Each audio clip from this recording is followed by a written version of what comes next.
Prússia, o país que nascera e terminara com guerra, governado por monarcas que descendiam de uma família com grande tradição e cultura, que pretendiam unir a Alemanha e levá-la à vitória.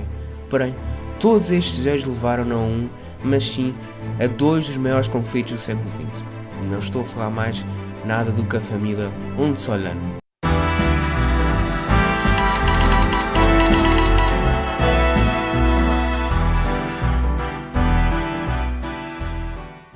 Olá, sejam bem-vindos a mais um episódio da série Os Impérios e Nações do Início do século XX. Neste episódio iremos falar sobre o Reino da Prússia, o antecedente do grandioso Império Alemão, que viria a mudar a história do mundo tal como nós conhecemos. Por isso, continue assistindo para saber mais deste grande reino. Como todos nós sabemos, a Prússia é um reino que remota ao século XIII, quando a identidade alemã se começara a formar com a chegada dos cavaleiros teutónicos que conquistaram Danzig e que mais tarde viriam a separar a Prússia Real da Prússia. Em 1618, a grandiosa Prússia viria a surgir, com a união entre o Ducado da Prússia e o Reino de Brandemburgo, com a proclamação oficial surgindo apenas em 1701, após uma grande guerra, a Grande Guerra do Norte, contra a Suécia, que na altura era uma das potências dominantes da Europa, levando assim, com a união entre várias nações, incluindo a Prússia, levando a Suécia à sua derrota. Após as vitórias e as grandiosas vitórias na Guerra do Norte e com a consequente conquista da Pomerânia, a Prússia viria a passar por tempos difíceis, não diretamente causados por guerra, mas sim por uma das maiores epidemias alguma vez registadas, a peste negra, que na altura da Prússia e na altura do nascimento da Prússia mataria cerca de um terço da sua população. A jovem Prússia já estava a sofrer desde o início, mas não era o fim do seu sofrimento. Já no início do século XIX, a Prússia gozava de um vasto território que conquistara à custa de muito sacrifício de seus soldados, com as guerras da Silésia, Dinamarca e da Áustria, mas também com as partições da Polónia entre 1772 e 1795, com os seus aliados, como por exemplo a Prússia czarista. Porém, todo este sacrifício seria em vão, após um dos grandes acontecimentos da história moderna da Europa, a gigantesca máquina de guerra de Napoleão Bonaparte, que, em 1806, atropelou e desmantelou o Sacro Império Romano Germânico, que, naquela altura, o reino da Prússia se incluía. Contudo, Napoleão viria a ser derrotado na Rússia.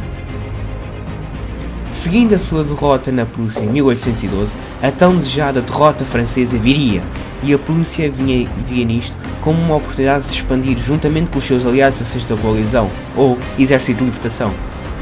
Com estes novos aliados, a Prússia viria realmente a tornar-se uma potência europeia, com os ganhos nos territórios da Saxónia e da Renânia, que anos mais tarde se transformariam num dos maiores centros industriais da Europa, a conhecida região do Rhine-Ruhr. Finalmente, em 1871, após anos e anos de guerra, a Prússia aproximara-se da criação de um dos seus maiores sonhos, a unificação dos Estados alemães num grandioso império. Para isso, a Prússia decidiu investir na expansão territorial, primeiramente numa aliança com os austríacos, no objetivo de derrotar a Dinamarca, que eventualmente cederia à província de Slesvênia, contudo, de uma segunda vez contra os austríacos, na que viria a ser conhecida como a Guerra das 7 Semanas, onde a Prússia e os seus aliados italianos derrotariam a Áustria, levando à vergonhosa entrega dos territórios de Hannover, Essen, Nassau e Frankfurt. Otto von Bismarck já constituía o governo prussiano desde 1862. Com isto, por volta dos anos 70 do século XIX, Bismarck começara a tornar realidade a unificação alemã. Primeiramente com a Confederação da Alemanha do Norte e segundamente com a pressão prussiana a criação dos Estados do Sul. Porém, Bismarck procurava o reconhecimento exterior do seu império e esta oportunidade viria em 1871, na guerra contra a França de Napoleão III. Esta que viria a ser terrivelmente humilhada com a sua derrota e com a coroação do imperador alemão Guilherme I, ou Wilhelm Fast, no Palácio de Versalhes e com a consequente proclamação do Império Alemão. Bismarck viria ainda a proclamar, numa das suas mais famosas frases: "A Europa hoje é um saco de pólvora, e seus líderes são como homens a fumar num arsenal.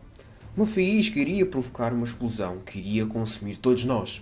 Eu não sei te dizer onde, mas posso te dizer que tal explosão vai ocorrer em resultado de alguma coisa estúpida naqueles malditos Balcãs. Otto também viria a proclamar mais tarde que a Alemanha iria cair 20 anos após sua morte. Este apenas viria a enganar-se por poucos meses. Esta foi a primeira parte do episódio da história da Alemanha, incluída na série os Impérios e Nações do início do século XX, no canal Injeções de História. Não perca o próximo episódio sobre a continuação do Império Alemão. Como sempre, até à próxima, com mais um episódio de Injeções de História.